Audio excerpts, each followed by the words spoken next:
പ്രിയ സ്നേഹിതരെ, ഞാൻ TM. Joseph.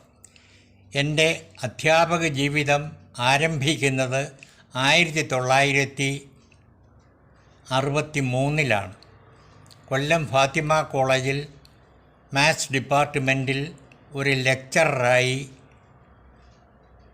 അധ്യാപനം ആരംഭിച്ചു. 1967 മാന്നാനം KE കോളേജ് ഒരു ഡിഗ്രി കോളേജായി ഉയർത്തപ്പെട്ടു.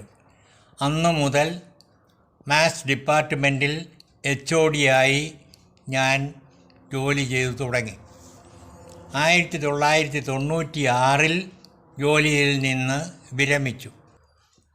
ഇതിനു മുമ്പ് 2 ജൂബിലികൾ നമ്മൾ ആഘോഷിക്കുകയുണ്ടായി.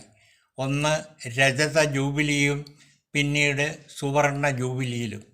ഈ 2 ജൂബിലികളിലും പങ്കെടുക്കുവാൻ എനിക്ക് സാധിച്ചതിൽ പരമകാരുണികനോട് ഞാൻ നന്ദിയുള്ളവനാണ്.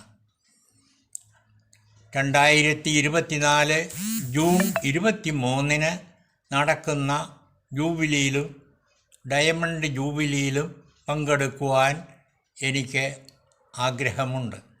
നന്ദി, നമസ്കാരം.